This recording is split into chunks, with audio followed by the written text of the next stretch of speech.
Hey there, people. What's going on YouTube?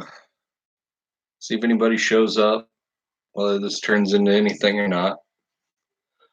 It's like second live stream I've been a part of tonight or today. I don't know. I got all these Clemente cards out as part of doing the Super Collector podcast with JT, and I was like, well, I got all these out. Maybe I'll just do my own show off stream here and just chat a little bit, see if anybody wants to come on, hang out, talk. We'll see. There's somebody that showed up, maybe. Unless that's one of my kids. Hey, Sean, how you doing?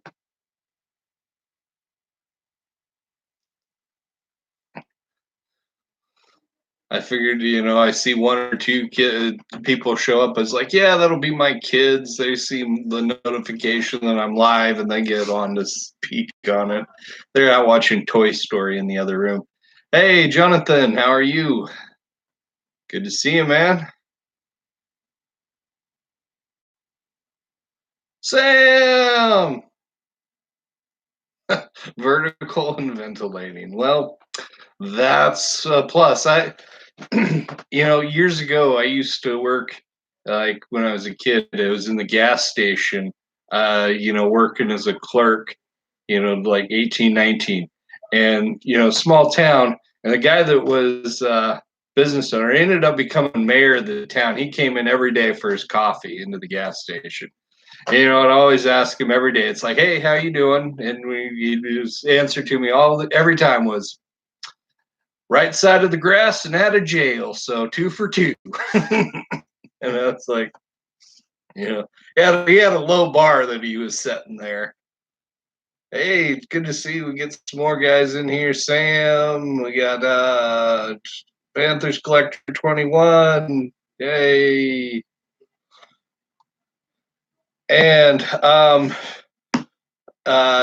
Jacob, I will let you know I put in the PSA submission. I got it in the mail today, going off to PSA. It's later than I wanted it to go off, but unfortunately, there's always some stragglers when I do a submission that want to be part of it, and then take longer to get their cards to me. And this time there was a couple guys that were new. They haven't been able to do it before. Yeah, you wouldn't know who I am. I'm like the only guy you haven't blown.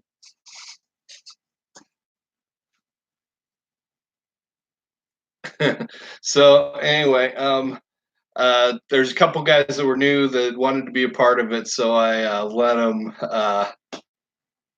less than 2 hours. Sam is. I was starting to wonder. It just seemed like he'd been in jail forever. But at the PSA submission I just sent in is actually going to be the largest one I've done yet, and I didn't anticipate that at all. I just kind of figured, oh, we'll get enough to do 100 cards, just because I was ready to get another one sent off, and 256 cards it ended up being total. So that's really cool. Appreciate the people that uh, are a part of that. It's fun to do. It takes some time, but I really actually kind of enjoy being able to hang, spend some time, admire people's cards in person before I catalog them and send them off, and then I get to do the reveals later when they come, and that's fun too. So all right, hey, so who wants to see some Clemente stuff? I will. Figured I would. I got all this stuff out for the Super Collector podcast that I did with JT. Check that out, by the way. It's pretty good. That's the new place. I enjoy it. It's still a rental, but it's a little bit better neighborhood than the other one. So, and the accommodations, it's probably maybe a tiny bit smaller than where I was living before, but I've got like a little more space in my bedroom here, which is great. It gives me a little space to set up and have a desk here that I can work at and do card stuff, and I don't have to do it at my kitchen table. But anyway, here I'll just kind of run through the Clemente base cards I've got here. Unfortunately, the rookie card's still at PSA, doing a crossover on it. So shout out to Michael that was ever so kind to have got that for me. Right here is my 56 tops. There's the 57. It's PSA 4 on that one. Of course, you're going to see a lot of these are not great grades, and that's okay because I got them.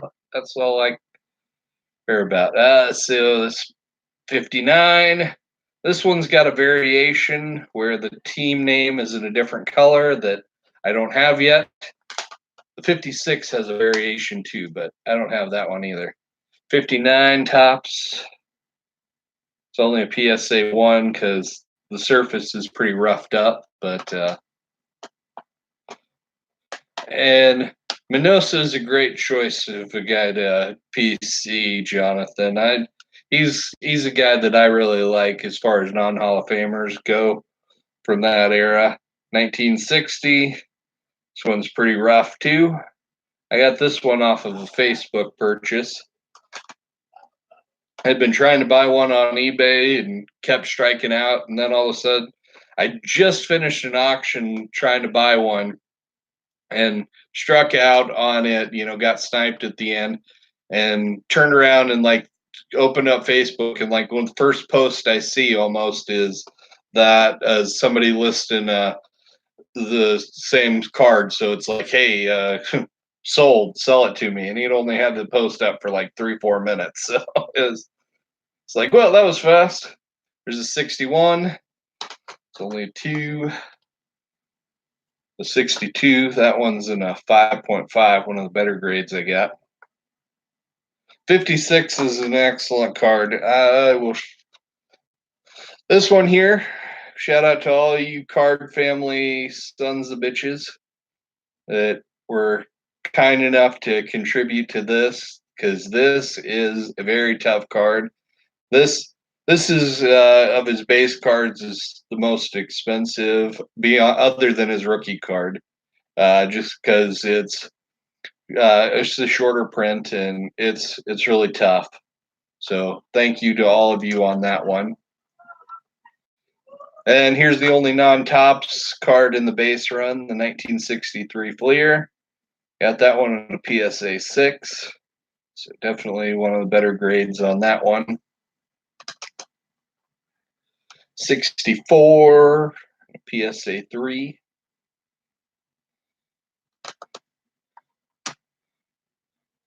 65. This one, I think, is probably for an image, is probably my favorite card of his basic tops cards. 66 tops. I think this one's really great. That's PSA 4. This one's 67 tops. This was a gift from a friend of mine, not somebody I know through YouTube, but through a message board I used to hang out on a lot. And he gave me this one and another Clemente. This one, it's only a PSA 2 because it's got kind of a small crease, but it is not noticeable at all. So the eye appeal on it for the grade is, super. There's a 68 tops, 69 tops, and a 4. 70 tops.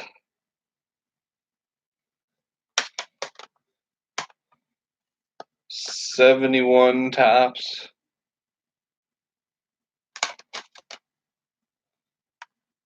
72 tops, which is another one. That's a great image. That one's great. And the last one of the base card run, 73. And just not a great image in my opinion. 73 tops is kind of a rough set. In my opinion, they were experimenting with action photos that year, and photography just wasn't quite up to the standards to really make great images with action photos. And so it's like they would have been better off to wait another year or two before they made that effort, because a lot of the images just aren't great quality in my opinion. But there's the base card run. I don't know. You guys want to see some more? We'll get like from tops. There's a checklist. This is 68 All Star. This is his only All Star series card because Tops was bastards and they kept leaving him out of the series, even though he was an All Star all the time. But for some reason, they wouldn't put him in the All Star subset. Hey, Diego, how you doing? I have got to get my package for you sent out. It is still here. I'm sorry, I'm terrible. There's the 72 in action. There's that. Oh, show you some other. Yeah, 59 tops multiplayer card. Outfield trio. Batting leaders card. 62 tops batting leaders card. Buck blasters out of what's that? 63 tops. Yep. And another batting leaders card. Clemente wasn't one of the top power guys in the league, so it tends to be batting average and a couple of RBI leaders cards tend to be the leaders cards that he's on. 67 batting leaders. And this one here, this is the RBI leader, and this one's a nice one because it's got Hank Aaron and the baby bull, so pay it on there. The heads look weird. Yeah, the floating head design in 62 is really bad. Just that's awful. Then 70 tops. This one's got Pete Rose on it as well.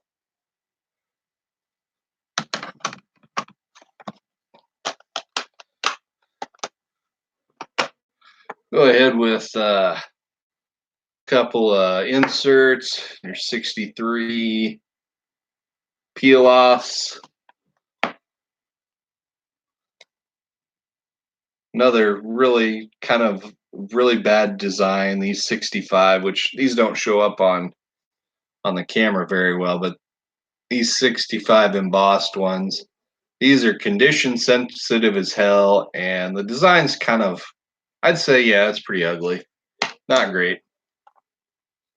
Then let's see here. This is the 67, or yeah, I'm sorry, no, 65. The transfers. So these are kind of like a tattoo.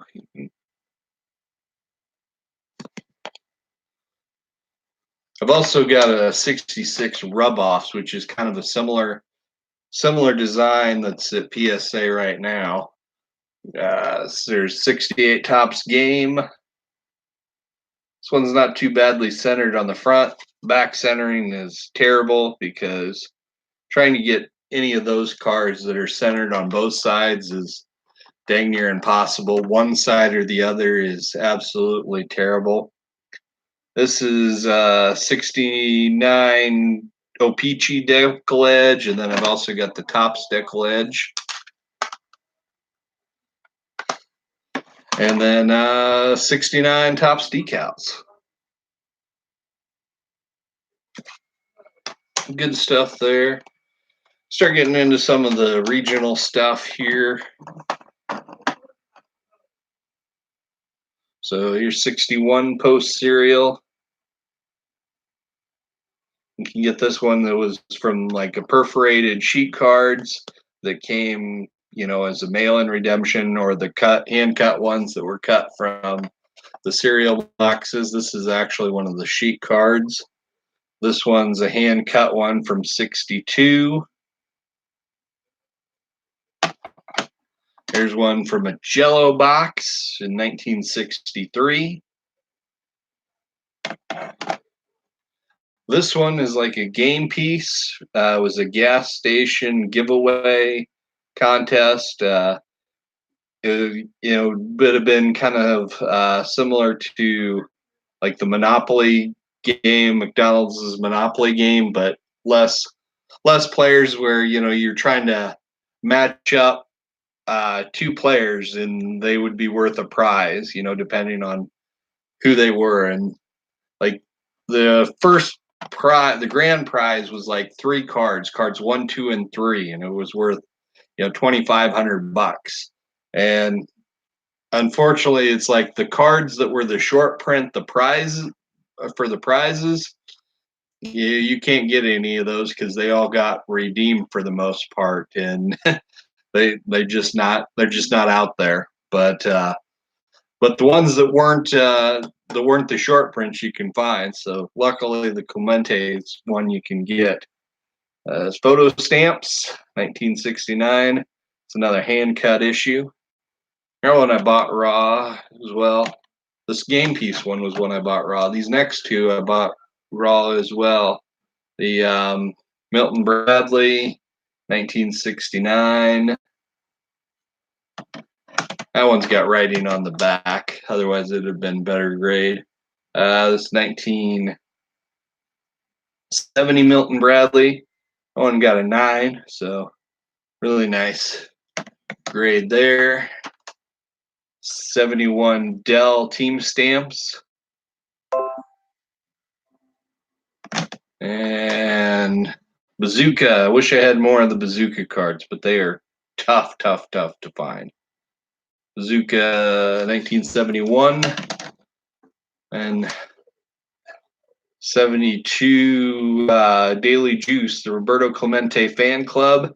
There's actually another variation of this that was sponsored by a different sponsor. The Daily Juice ones are ones that you can find. There's also one that I can't remember the name of the dairy, but those are really difficult to find and go for quite a bit of money. But then here's my only Kellogg's card. It is 1972. I need to get a 70 and a 71, but 72 is definitely a very nice image. Got that 3D look to them. I'm not 100% sure. I haven't done a good count yet. I know it's like I've got like 40 some, close to 50 or somewhere right around 50 in the PSA registry. But I think when you add the other stuff that's raw that I haven't gotten graded or can't be graded, I probably got somewhere close to 70, maybe 65-ish, somewhere in there.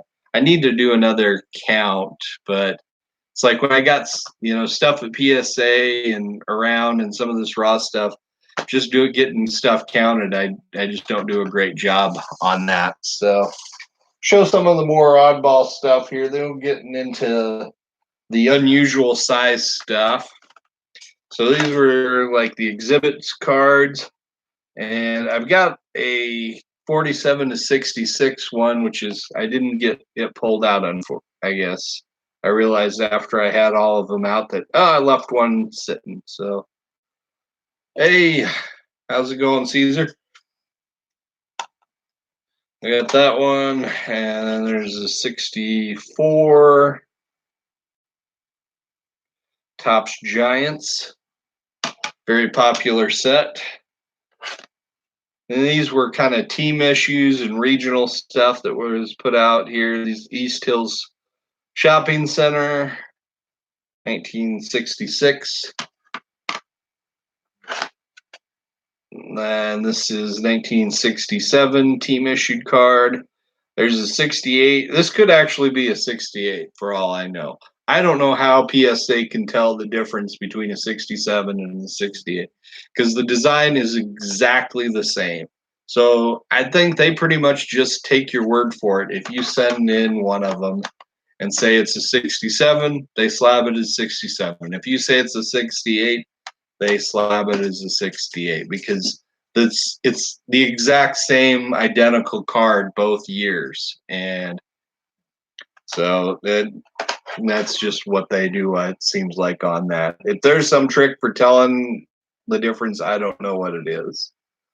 This one was from the local radio affiliate that broadcasted the games, KDKA.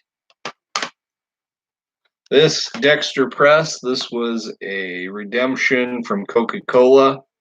Send in your Coke bottle caps in to receive like a set of these. I think you could get, it was like a team set. You'd send in so many bottle caps and you'd get a team set of those. And the top supers, there's a 70. And then also the 71. There's the tall boy stuff. And this is the jumbo, or not necessarily jumbo, but oversized holder stuff. It's from J Publishing, 58 through 61 years on this one. And this one's another team issue, 1970. So it's kind of similar to a 5x7 size. Got those. Let's see here. A couple of stuff that's in rock that I had not slabbed. So I showed you the 68 postcard that was a Coke redemption. This is the year before they did have been a little larger format, this 5x7 style. And so this was the 67 Dexter Press. Got that one. I've got another copy of that that's got a pinhole in it too. So, and this has got a little bit of a pinhole in it too, but it's another one of those J Publishing sets, photo card sets. And those would have been sold at the stadium as team sets. Let's see what else we got here. This is 1967 Topps pinups. And I don't know if it'll pick it up, but if you can see, there was little fold lines that if you fold this thing up into force, it's about the size of a normal card. And so it was inserted in packs folded up like that. So it's got some factory folds on it. And those are really fragile. Those things tear pretty easily. And this is one of the better conditioned one. I've had like 4 different copies of that little pinup, and a couple of them I've given away since, it's like as I kept upgrading to little nicer ones. And here we go. Welcome to the Joe and Lou Rock. Hey, thanks for subscribing. I saw you in the podcast with JT. So this one here, this is out of Topps Heritage this year in their box loaders. So not vintage by any means, but a really nice looking image. And this one here, another box loader from Topps. I got some of those. I got a bunch of other modern stuff here too that's just it's not that interesting. So I probably won't show that. This is one of those items. It's like you can't get this graded because it's even bigger than an 8x10. 1970 Topps posters. Topps in Heritage, I believe this year they had some of these as one of those box toppers. So You have the 64 tops. No, no, I do not have the stand up. That's definitely one of the tougher,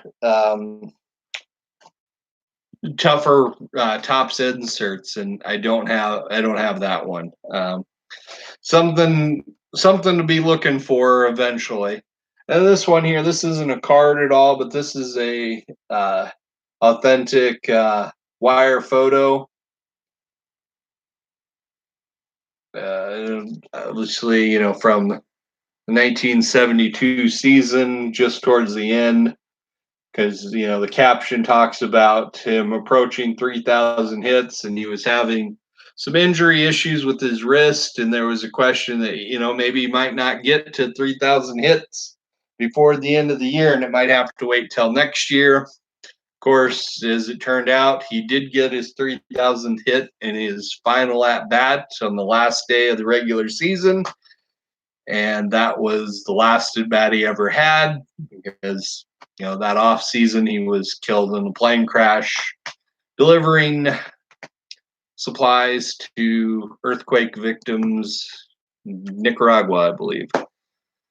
Yeah, so definitely kind of a cool little piece. That's something that's like I want to get that framed at some point. I've got another one here that it's not an authentic photo or anything, but it's a nice little picture of his 3,000th hit.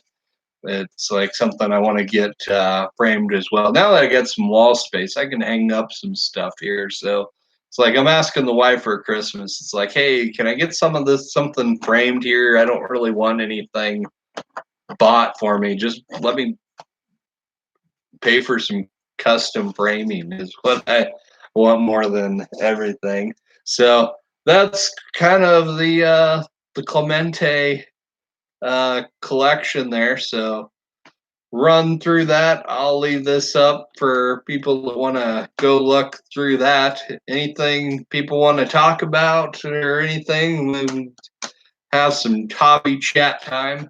Who wants to talk about Copa? Everybody's worked up about that. I'll send you the link, Miss friend. Okay. Appreciate that, Lou Rock.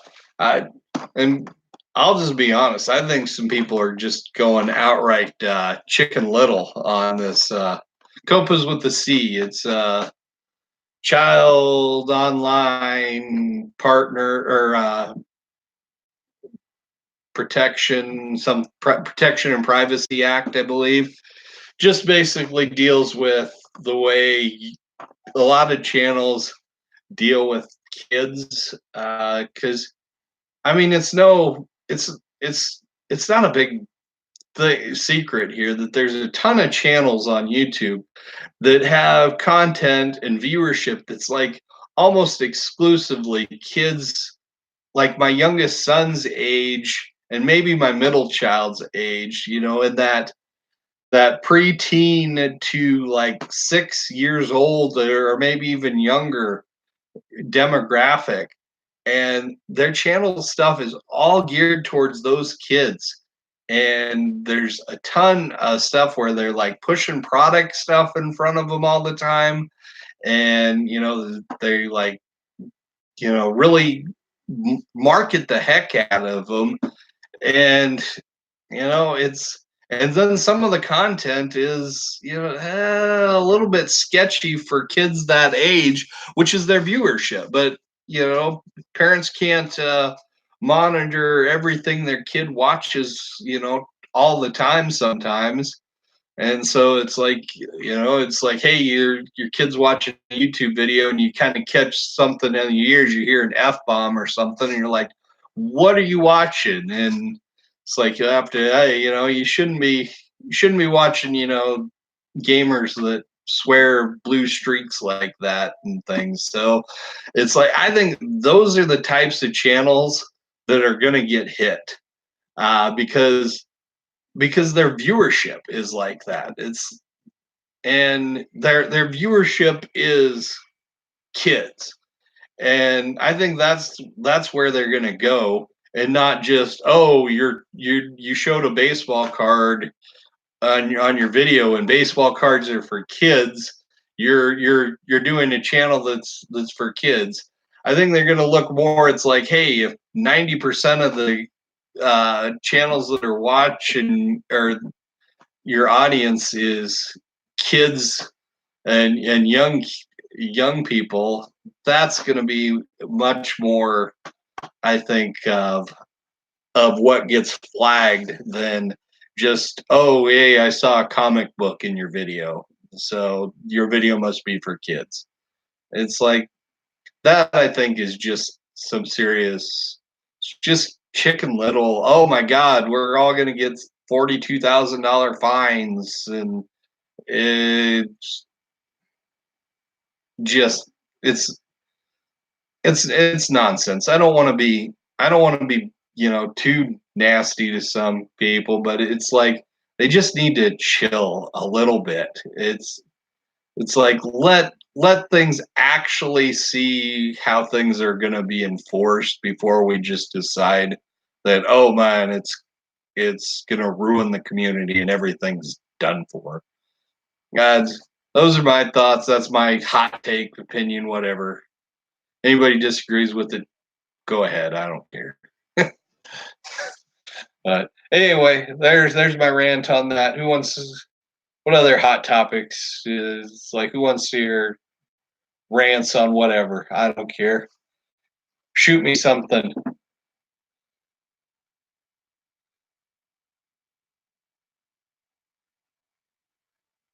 Anything at all. No. Come on, you people are watching. I don't know. Miles Garrett and well, that the thing that's weird. I mean, Miles Garrett's not he's not a bad guy. So, but he did a really terrible thing. But that's that's kind of the bad thing on that. It's like, how do you balance that?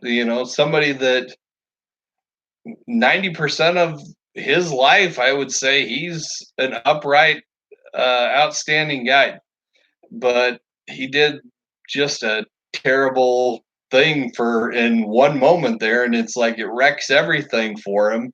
And there's no good excuse for it. I mean, even if what he's saying is true, that Rudolph used the N word on him or somebody used that, it's like, well, you still can't go out and try to physically maim somebody like that. I mean, you just can't do it.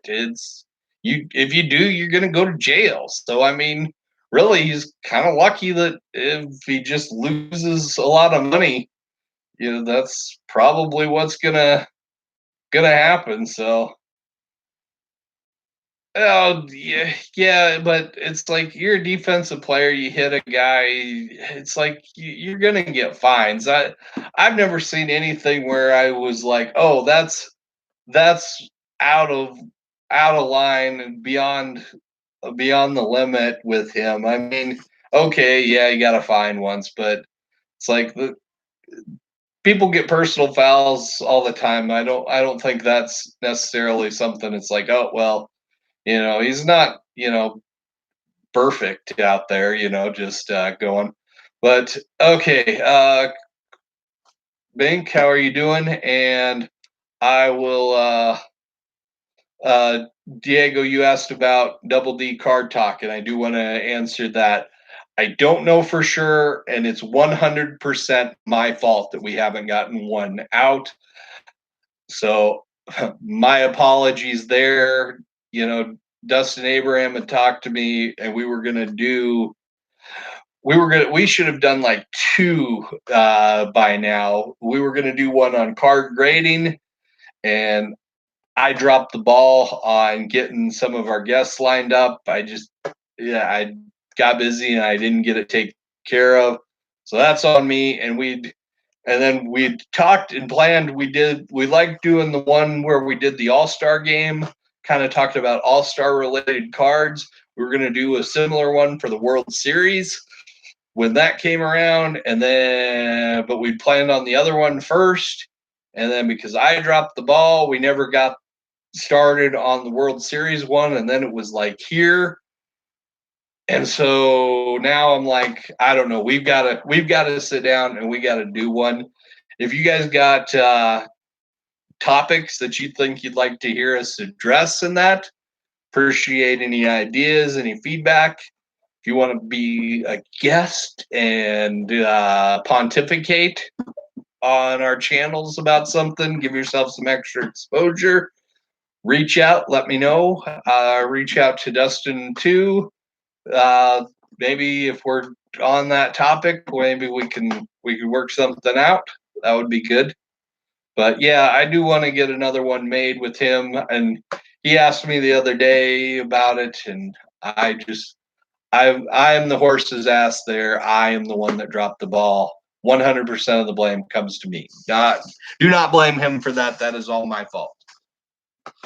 So, uh, yeah. So, what else? We'll talk about the Houston Astros. They're like New England Patriots now. Everybody hates them because they're pissed off that they cheat better than your team.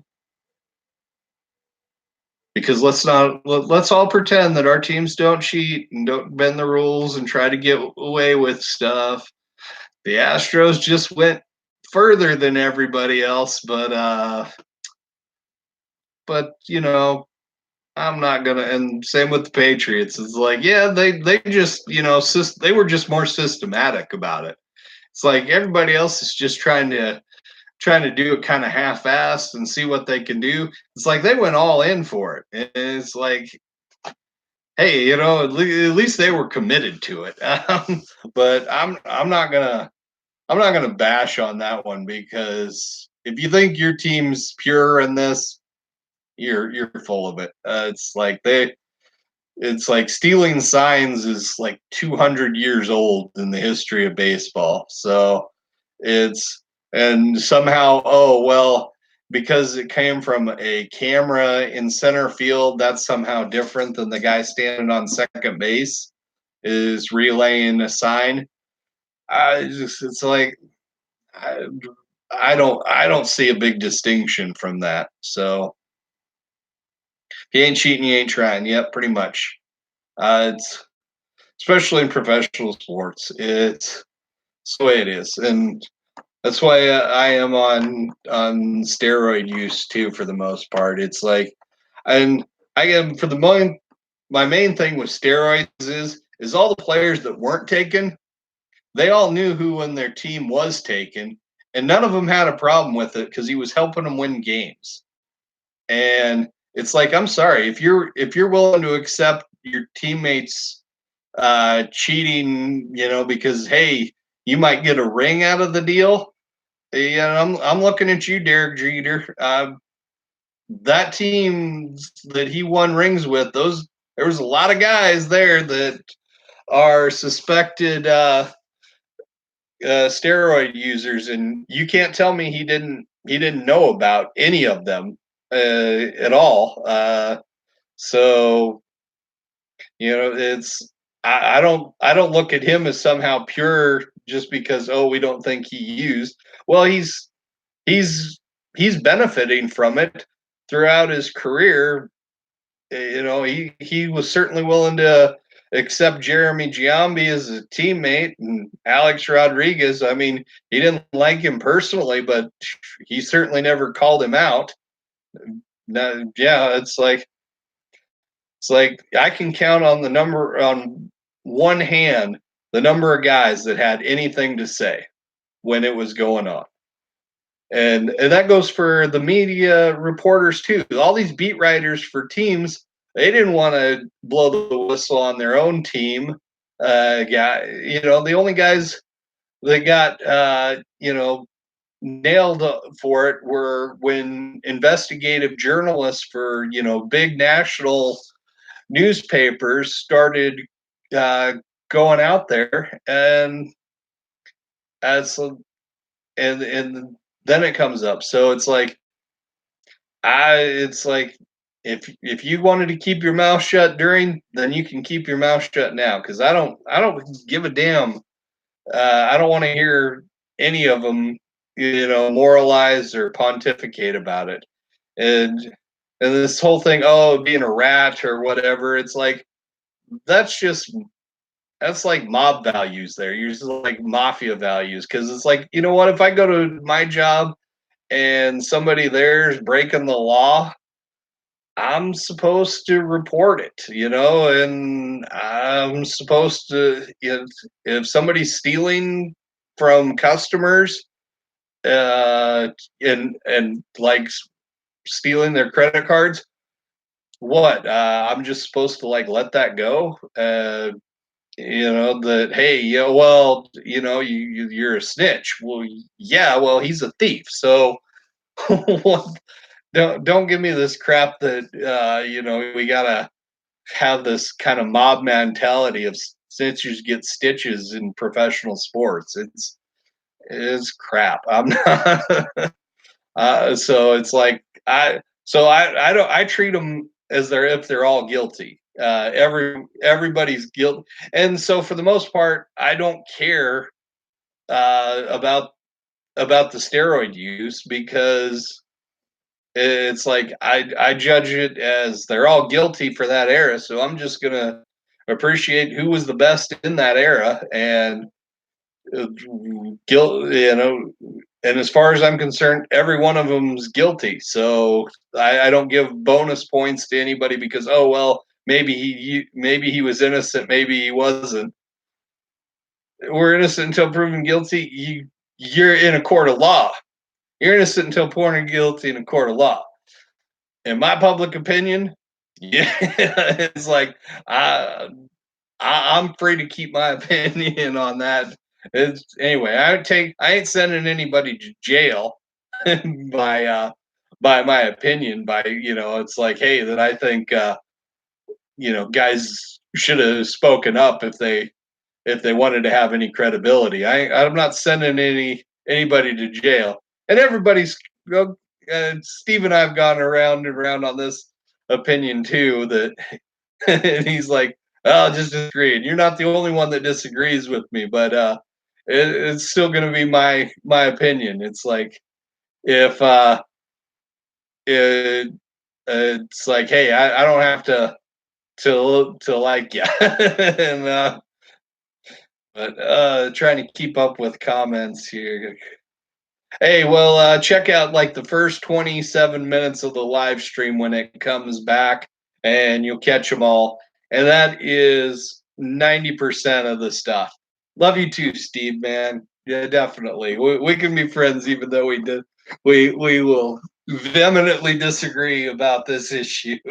Because, but, uh, let's see. Oh, so there's the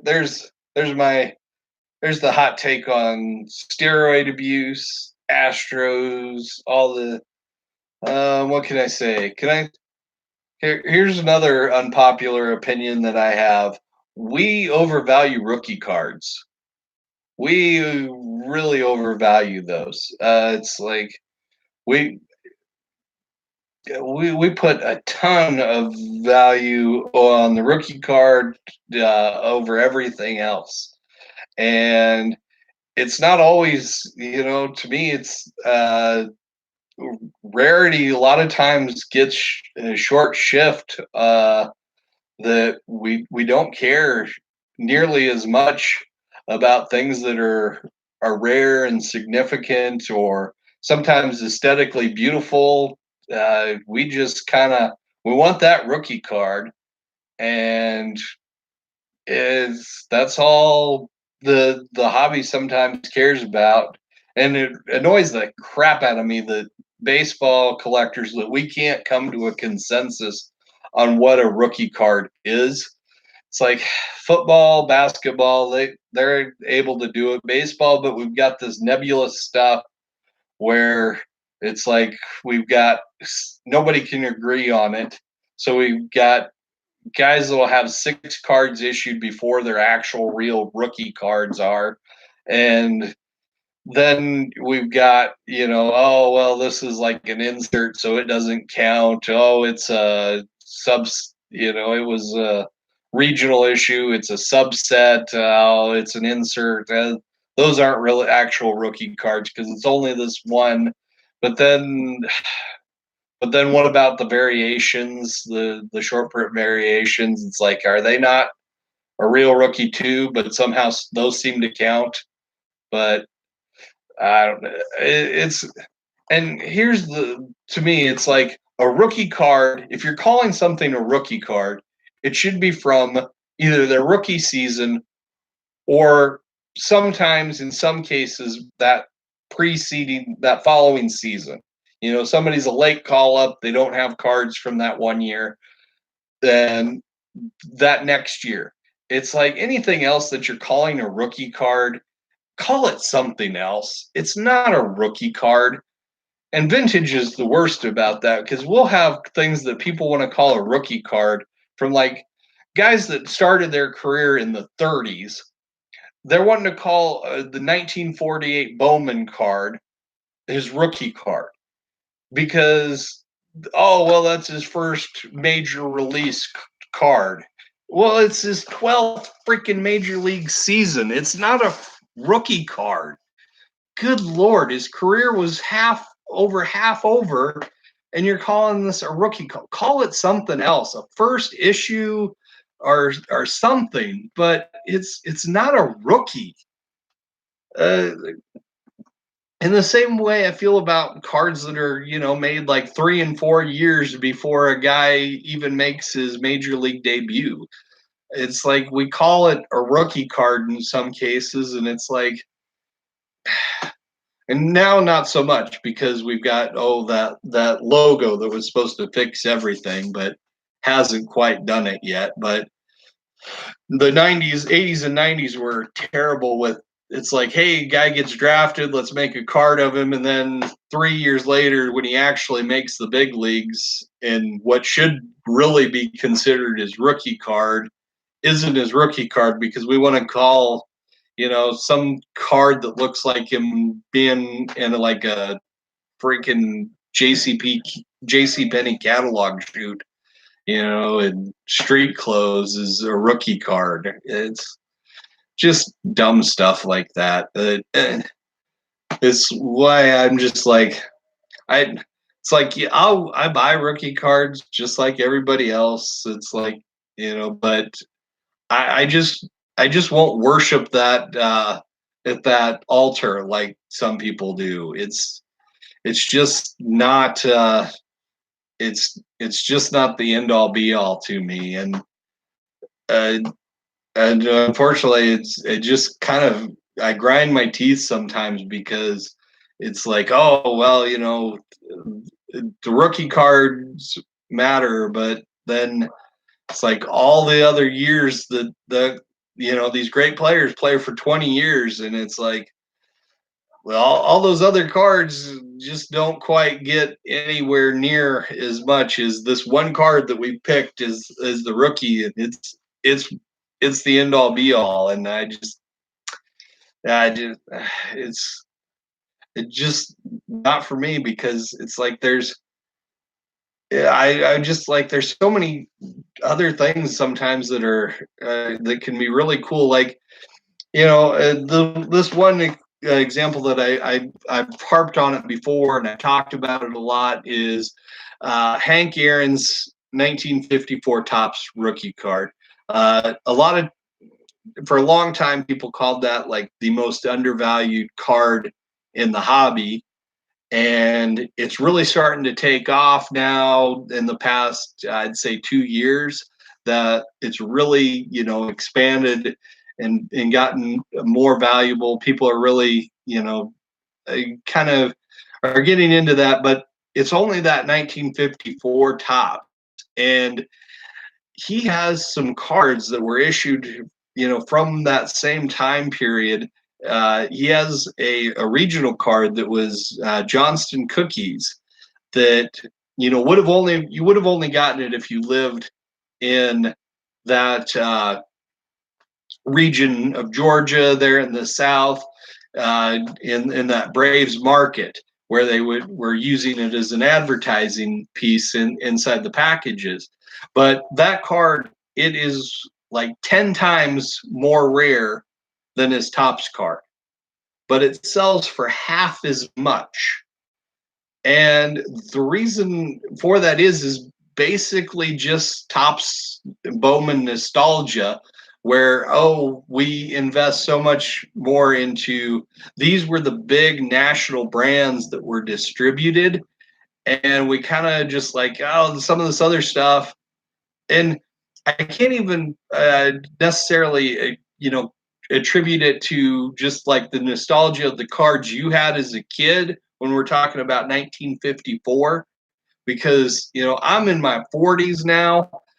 I wasn't collecting any cards in 1954. The kids that were 9 and 10 years old in 1954, are old, very elderly right now. So they're not they're not the core contingent of our hobby that are buying cards. So I can't even say it's like the nostalgia of that card you got in a pack.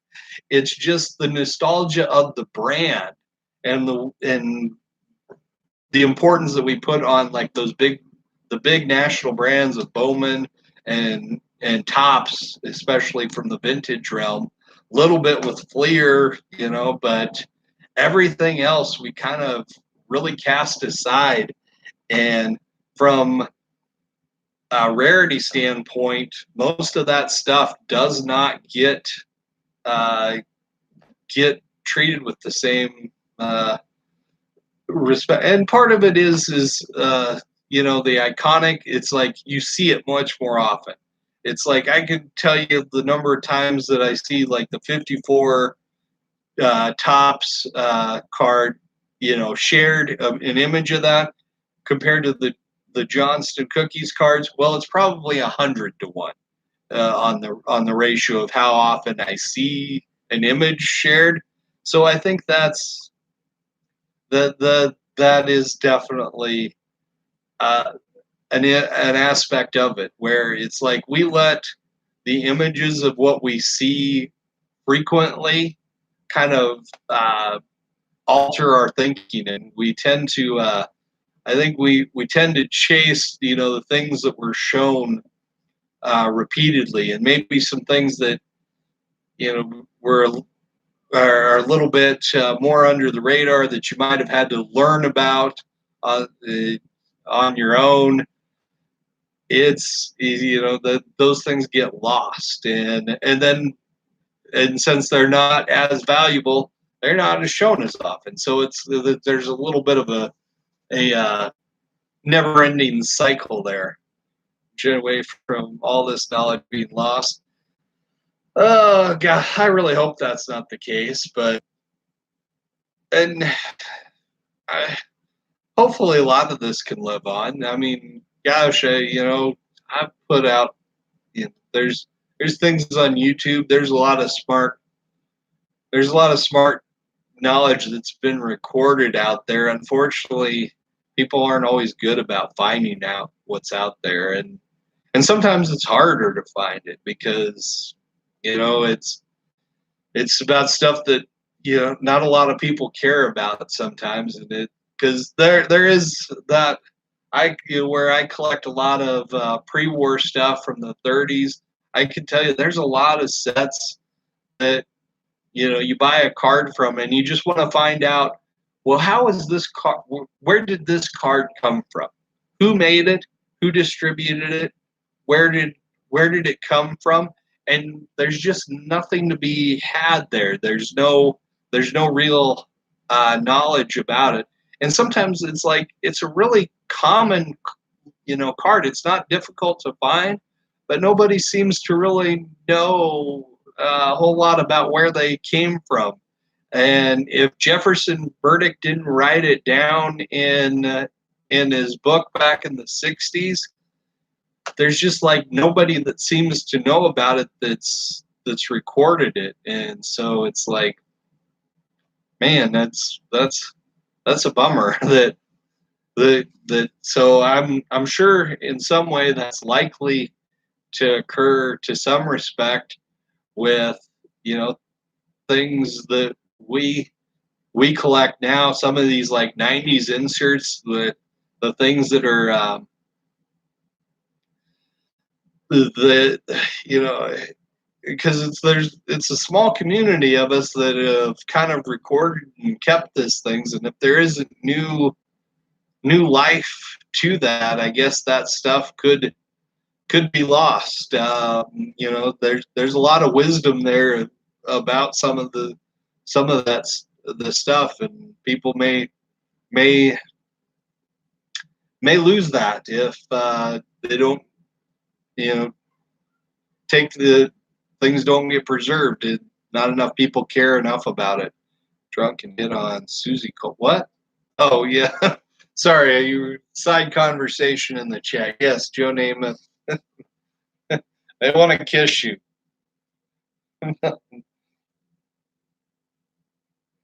Yeah. I've learned a lot from this community, and I'll be honest. I used to be part of a message board forum, Net 54, which is a great forum. It's still in existence, but that is a tough crowd because there are a lot of really big high end collectors in that community, and I tell you, it's an intimidating place to be and want to try and share your collection, because I mean when you got, you know, a ton guys there that are showing off, Ty Cobb, Cy Young, Gowdy, Babe Ruth cards, and just ridiculously high end stuff, uh, and stuff that's super rare. It's like to share something like this. It's like, hey, it's a 69 decal and a 4. You just kind of feel like, man, I am just you I'm just like on the kiddie pool, just kind of showing my my cigarette butts that I've managed to pick up off the ground or something. It's a it's a rough play, and but I learned a ton from there. But it was it was tough to be like an active part in that community, and that's what I really enjoyed the most about YouTube. Is like I can come on here and I can break a pack of 89 tops or 89 Donruss or a freaking pack of tops big league, and you know people will come in and like appreciate that you're doing that. So that is something that's great about YouTube. Is it's like no matter how, there's other people here that will appreciate that, and that's really the best thing about this community. And collect your wage. That is good advice. I've heard Caesar say that, and it's something I need to do better at, because I have a tendency sometimes I buy more than I should. I'll be honest, I buy more than I should. But, it's like, hey, you got to be responsible about it, and I'm not completely reckless by any means, but yeah, it's like I buy more things than I don't absolutely, you know, it's like, hey, if some financial advisor was talking to me, he'd be like, you shouldn't be spending this much on your hobby, and he'd be completely right from a financial standpoint. But it's like, hey, I'm not perfect, and this, um, I'm not, I'm not damaging my family's financial health by doing this. I'm just overspending a little bit. So there we go on that. So anyway, oh man, been talking for almost an hour. That's cool, I guess. At least there's people coming in to watch, and I'll do a shout out here. My dad, the people watch my channel. I lost him back in May. Would have been his birthday here. He would have been six, 69 here in on the 15th. So this was the first birthday of his without him. So that was a somber moment, and uh, but it's is what it is. It's still, it's like, how much do you talk about some of that? It's like sometimes I think, oh well, maybe I'm saying too much about that, but other times it's like, well, it's on my mind, and it's like it's my channel, so I guess I'll just do what I want. Uh, Here's the latest Kerry Wood autograph. Got that one in here just the other day. Actually sent it in a one touch, which I appreciate because then I don't have to go buy another one because I would have had to have put it into a one touch to do it. So is that what else to it? I got anything else that's let's see. Oh yeah, I got another one for that Javier Baez project that I've been working on, all the different variations that I can get of this Bose. So from the holiday set, this one's just the base. There's like short print variation one and the metallic snowflake one from Holiday 2 that I'm gonna have to pick up. There's the blue from the Kerry Wood project. Do love these chromes, the little sparkly shine. Those look great. So this one's the blue, so that's numbered to 150. I got the black coming. There's an orange listed on eBay that I need to buy, so I'll probably get that. And then the only thing left is the autographs, which there's like 5 or 6 very numbered ones on the autographs, and then there's the 101 on the chrome. And it's like, unless that shows up, I'm not gonna try. And even if it shows up, I'm sure I'm probably just gonna wave to that as it goes by on eBay or whatever, because I. It's like the regular Tops version of his '84 tribute stuff went for $50. So if the chrome, I'm imagining it'll probably go for that much or more. So yeah, I don't imagine that'll be anything I pick up. So what else, man? Egg. Well, hello everybody. It cometh an egg. Just and that's always my favorite part of your intro. Is not the is the just is just doing a little video here. It's like everybody else does the other part of it, which obviously much better impersonations than mine. But I always like the just.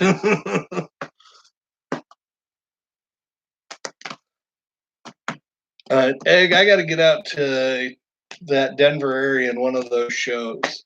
We we've talked about that a little bit. Where I want to try and make it out there and do that. That would be a good time. I'm sure we can have a drink or two and catch a show, sort through some boxes and stuff. But that's definitely something I'd like to do because card shows here in Central Nebraska just do not happen. Promoted a big show today. Yeah, well, it's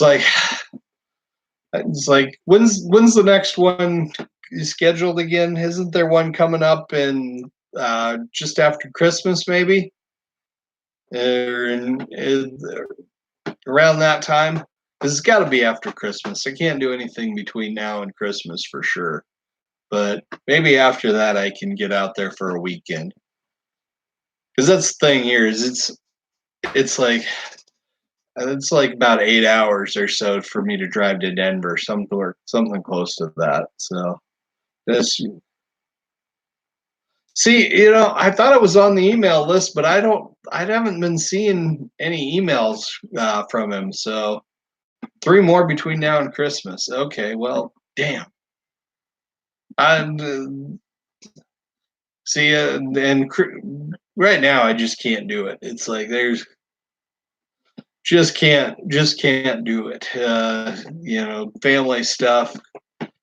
But Pueblo, Colorado Springs, Rojas. Yeah, so it would probably be Denver. Denver's the easiest for me to get to. I don't know that.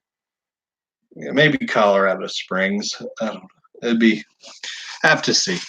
Anyway, I don't know. I've been going for a long time here. I don't know. I think I've ran out of gas. I don't know that I got much else to say. Appreciate everybody that came in, hung out with me, let me ramble around. But I will talk to you again next time, and we'll see you. Take care.